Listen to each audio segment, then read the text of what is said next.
कभी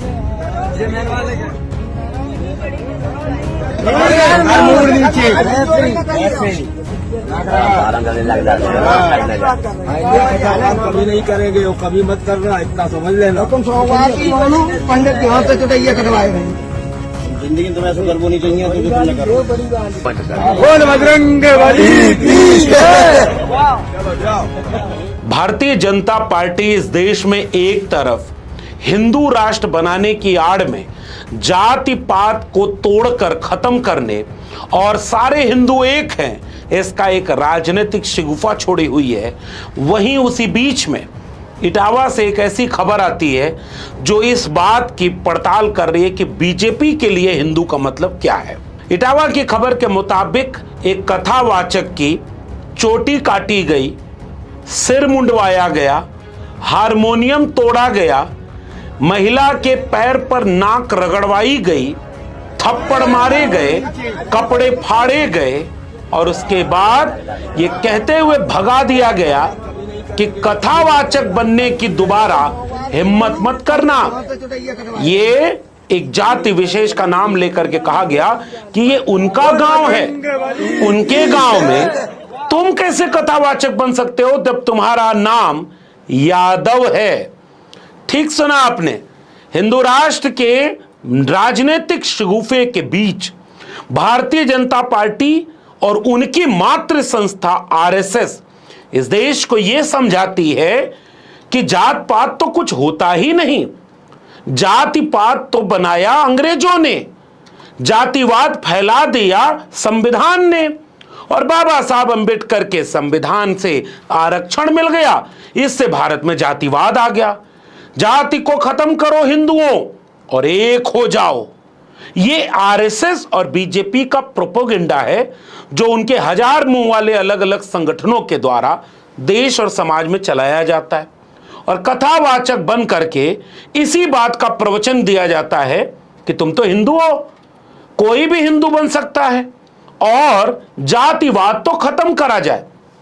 एक बाबा जिसके बारे में भी आगे बताऊंगा, एक बाबा 8 करोड़ की गाड़ी पर चल सकता है, 14 से 18 करोड़ 20 करोड़ के हेलीकॉप्टर में उड़ता है, कथा कहने के नाम पे 10 लाख से 25 लाख तक की फीस लेता हो, डिग्री का पता नहीं, प्रधानमंत्री बगल में कुर्सी लगाकर बैठते हो, 300 करोड़ से 500 करोड़ की इमारतें बनवाता हो और अब ऑस्ट्रेलिया में छुट्टी मनाने गया हो, गुच्ची का चश्मा पहने, जाने कितने हजार लाख की जैकेट पहने और यॉच में सवारी करे, वो कथावाचक बन सकता है। लेकिन एक पिछड़ी जाति के यादव परिवार से आने वाले इटावा में भागवताचार्य मुकुटमणि सिंह यादव इटावा के सिविल लाइन के जवाहरपुरा बाग में रहते हैं। मूल रूप से कानपुर के मूसा नगर के रहने वाले हैं और उनके एक साथी हैं संत सिंह यादव जो बड़ी हवेली मेला ग्राउंड अछलदा और रैया में रहते हैं और उनके तीसरे साथी जो नाल वादक हैं श्याम कठेरिया दादरपुर महेबा बकेवर इटावा के निवासी हैं। ये तीनों लोग कथा कहते हैं, कथा कहने के प्रकांड विद्वान हैं, पढ़े लिखे होंगे, कथा का अभ्यास किया होगा, जो कथा सुनते होंगे वो जानते होंगे, कथा सुनने वालों को इस बात से कोई ऐतराज नहीं। लेकिन मीडिया खबर की माने तो यूपी के इटावा में एक 2 मिनट का वीडियो वायरल हो रहा है। 22 जून की शाम का वीडियो है। कथावाचक मुकुटमणि और उनके साथी को रास्ते में पकड़ा गया और कुछ तथाकथित सवर्ण बिरादरी के लोगों ने उनकी गाड़ी रोकी, गाली देते हुए बाहर खींचा, फिर किसी ने जोर से उन्हें खींचकर कुर्ता फाड़ा, गालियां देते हुए ट्रिमर से पहले उनकी चोटी काटी, फिर उनके बाल मुंडवाए, फिर उनसे जमीन पर नाक रगड़वाई। दैनिक भास्कर की खबर जो कह रही है वही ये वीडियो भी सुनाई दे रहा है। जरा इस वीडियो को सुन लीजिए।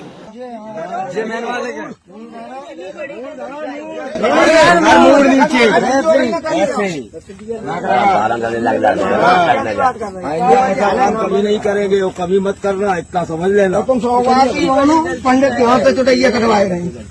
जिंदगी में तुम्हें ऐसा करबो नहीं चाहिए तो जो तुमने करो। बड़ी बात इन दोनों कथावाचकों की गलती क्या थी पता है आपको? गलती इस बात की नहीं थी कि उन्होंने खराब कथा पढ़ी हो, कथा में कथा सुनने वाले शिकायत करते हो इनको कुछ आता जाता नहीं। हालांकि इस देश का रिवाज ये है, शादी में बैठे हैं, मंत्र पढ़ रहे हैं, किसी को नहीं पता कि मंत्र सही है या गलत, लेकिन एक श्रद्धा भाव से चुपचाप सुनते हैं।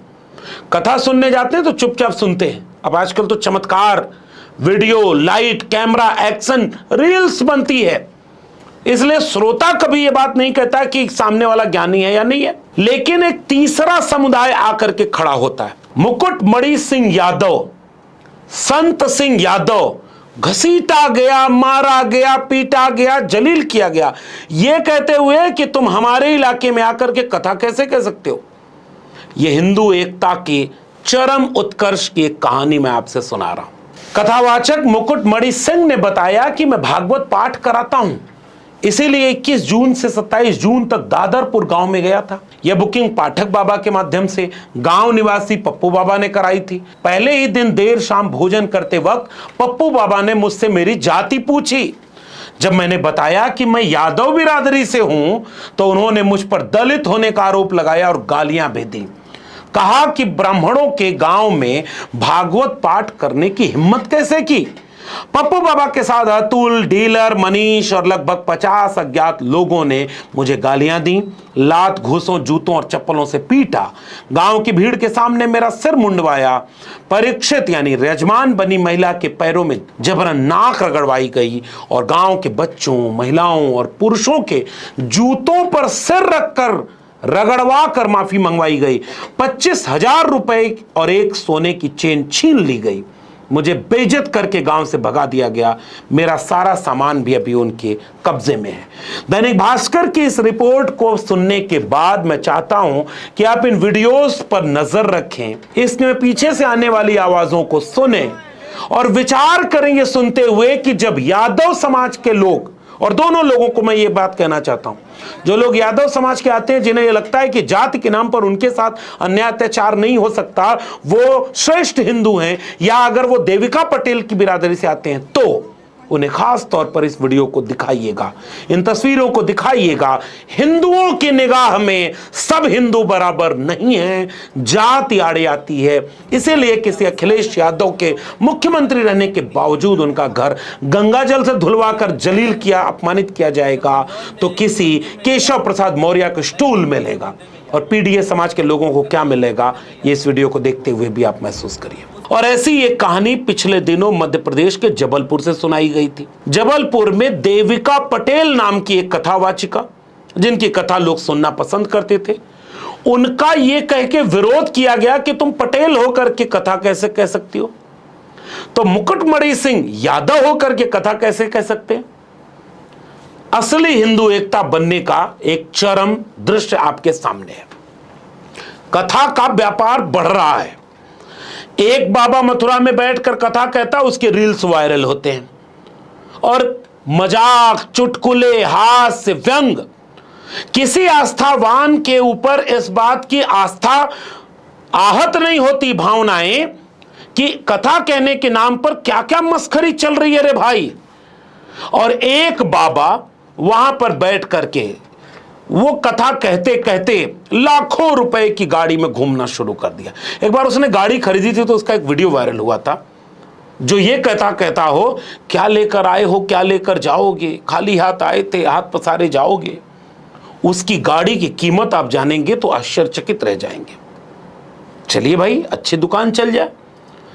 एक कथावाचक कई लाख रुपए फीस लेता हो। एक कथावाचिका थी, भजन गाती थी मथुरा के आसपास, बाद में उनका एल्बम आया, फिर तो उनके बैग पर, उनका बैग की कीमत क्या है, किस चीज का बना है, इसको लेकर लोगों ने सवाल किया, तो उन्होंने कहा मैं साध्वी वाधवी नहीं हूं, मैं तो भाई लोग सुनते हैं मैं सुनाती हूं। कि उनकी फीस जान करके आप आश्चर्यचकित होंगे, कई लाख रुपए में फीस है। लाखों लाख रुपए के पंडाल लगते हैं, लाखों लाख रुपए का साउंड सिस्टम लगता है, लाखों लाख रुपए का लाइव टेलीकास्ट होता है, और फिर एक पूरी टीम बैठी होती है जो वायरल करती है। कथा सुनने के बिजनेस व्यापार कितना अच्छा चल रहा होता है। और सबसे बड़ा कथावाचक तो इस समय रोल मॉडल है केवल देश नहीं दुनिया का, 24-25 साल उम्र बताई जा रही है। सोशल मीडिया पर वीडियो वायरल होता है कि 19 साल जब इसकी उम्र थी, बच्चा था और तब अपने धाम में पर्ची बनाता था, कुछ भी नहीं था इसके पास, और 4-5-6 साल के भीतर कथा सुनाते सुनाते आज वो क्या है, इसको कभी मध्य प्रदेश के छतरपुर वाले लोगों से पूछिएगा। कितने एकड़ जमीन पर क्या क्या इमारत बन रही है, भारत के प्रधानमंत्री, भारत की महामहिम राष्ट्रपति और जाने कितने सांसद विधायक नतमस्तक होने जाते हैं। प्रधानमंत्री जी तो भाई बोलते हैं और उसके बाद वो कथा सुनाते सुनाते एक यात्रा निकालता है, जात पात की करो विदाई और हम सब हिंदू भाई भाई। ये वाली वीडियो भूल गए कि याद है? अब मैं उससे सवाल पूछना चाहता हूं, जितने लोग कहते हैं कि जात पात नहीं होनी चाहिए, ये यादव जी और पटेल जी कथा सुनाने गए तो ये इनकी कुटाई क्यों हो रही है? ये हिंदू नहीं है क्या? और हिंदू नहीं है तो इनकी कुटाई करने वाला कौन है? फिर ऐसे हिंदू एकता कैसे बनेगी रे भाई? अगर कोई यादव कथावाचक हो गया तो आप जलील करेंगे, अपमानित करेंगे, उसको पीटेंगे, मारेंगे, ये कह के कि ये कथा सुनाना हमारा है, ये हमारा काम है, इसमें तुम कैसे आ गए? फिर कहां गई जात पात की विदाई? मंदिरों में पुजारी कौन? सारे हिंदू पुजारी क्यों नहीं? कितने दलित, कितने पिछड़े, कितने आदिवासी हिंदू मंदिरों में पुजारी हैं? सवाल तो लोग ये भी पूछते हैं। सवाल तो ये भी पूछा जाता है कि मंदिरों का चंदा किसके पास कितना आता है? मंदिर हैं, कथा चलेगी, प्रवचन होगा, लेकिन पुजारी कौन होगा ये कोई और तय करेगा। कथावाचक कौन होगा? मुट्ठी भर लोग, थोड़ी सी जिनकी आबादी है। फिर हिंदू एकता कहां है? एक बाबा है, वो कहता था कि हमें जात की भिक्षा दो, भिक्षा यात्रा निकालता है, जाति खत्म कर दो, जाति हमें दे दो। उसने एक बयान दिया क्या इस पे कि एक यादव भी कथावाचक हो सकता है, पटेल भी कथावाचक हो सकता है, एक दलित भी तो कथावाचक हो सकता है। कहीं पर आपको यह देखने को मिलेगा छुओ मत, अछूत हैं हम। कहीं और तरह से भेदभाव, समाज में जिस तरह का भेदभाव है वो तो है ही। लेटरल एंट्री, एनएफएस, विश्वविद्यालय बेच दो, स्कूल बंद कर दो। 5000 स्कूल यूपी में बंद हो रहे हैं ताला, और जहां सरकारी नौकरी है सब आउटसोर्स पे दे दो, और आउटसोर्स की नौकरी में कहीं रिजर्वेशन एससी एसटी ओबीसी का नहीं होता। शिक्षा को बेच दो कि गरीब कमजोर एससी एसटी ओबीसी पढ़ाई न कर पाए, नौकरी है नहीं। तो वैसे ही एससी एसटी ओबीसी बर्बाद हो रहा है हिंदू राष्ट्र बनाने के आड़ में। उसको कुछ मिलने वाला तो है नहीं, मजबूरी में लाचार, बेबस, गरीब, पिछड़े, दलित, वंचित, शोषित मंदिर जाते हैं, कथा सुनने जाते हैं कि अस्पताल में दवाई नहीं, स्कूलों में पढ़ाई नहीं, जेब में कमाई नहीं, खेतों में सिंचाई नहीं। जब कहीं कुछ मिल नहीं रहा, सरकारों कुछ नहीं दे रही, तो हो सकता है बाबा के यहां जाए, कथा सुन करके कल्याण मिल जाएगा, मोक्ष मिल जाएगा, दुख दूर हो जाएगा। और जब कथा सुनाने गया कोई दलित पिछड़ा तो पीटा गया, मारा गया। बाकी निर्णय इस देश के दलित पिछड़े खुद ले लें। वो कितने प्रोफेसर, डॉक्टर, इंजीनियर, वकील, जज ठेका पट्टा कितना पा रहे हैं, कितने उनके अरबपति बन रहे हैं, कितने उनके टेंडर मिल रहे हैं, कितने उनका ब्यूरोक्रेसी में चला रहे हैं देश, ये तो उनको कोई सवाल ही नहीं है। जो भक्त बने बैठे हैं दलित पिछड़े, उनके लिए ये वीडियो मेरी नजीर के रूप में पहुंचा दीजिएगा कि ये जो हो रहा है इसके सामने हिंदू राष्ट्र बनाने वाले एक संगठन ने भी कहीं विरोध किया, कहीं प्रदर्शन किया, कहीं ये कहा कि जिन्होंने यादवों को पीटा, जिन्होंने पटेल को कथा कहने से रोकी, वो गलत किया। और जब इसका विरोध वो नहीं कर सकते तो फिर किस बात की हिंदू एकता? उत्तर प्रदेश, खासकर उत्तर प्रदेश और बिहार के इलाकों में, मध्य प्रदेश और राजस्थान के इलाकों में इस बीमारी को अगर आप पहचान जाएं तो लोगों से पहचान जरूर करवाइएगा। समय रहते बीमारी की पहचान जरूरी है ताकि इलाज हो और संविधान के आधार पर सबको सम्मान, सबको बराबर का हक, कोई भी कुछ भी करे, उसके पास मेरिट हो, काबिलियत हो। यहाँ तो मेरिट के बाद भी जाति आड़े नहीं आती। इसीलिए मैंने अपनी किताब प्रोफेसर के डायरी में एक चैप्टर लिखा था, जाति है कि जाति ही नहीं, तुम्हारा पूरा नाम क्या है।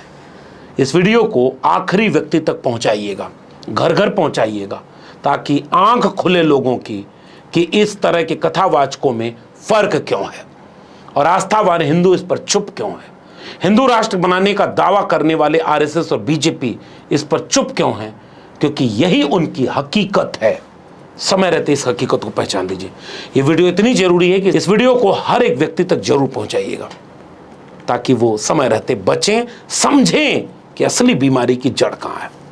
और मेरा तो एक निवेदन है, कलम और किताब हाथ में पकड़ो, स्कूल बचाओ, शिक्षा बचाओ, इन सब तरह की दुकानों के चक्कर में मत फंसो। ये वीडियो अगर पसंद आई हो तो नीचे अपनी टिप्पणी जरूर करिएगा। मेरे चैनल को सब्सक्राइब ना किया हो तो चैनल को सब्सक्राइब कर लीजिए। बेल आइकॉन यानी घंटी की बटन दबाएंगे तो अगली वीडियो की सूचना मिलेगी, और अगर ज्वाइन करेंगे तो हमें आर्थिक मदद मिलेगी। अगर आप इस वीडियो को ट्विटर यानी एक्स या फेसबुक पर देख रहे हैं तो हमें फॉलो करना मत भूलिए। फिर मिलेंगे, तब तक के लिए बहुत बहुत धन्यवाद।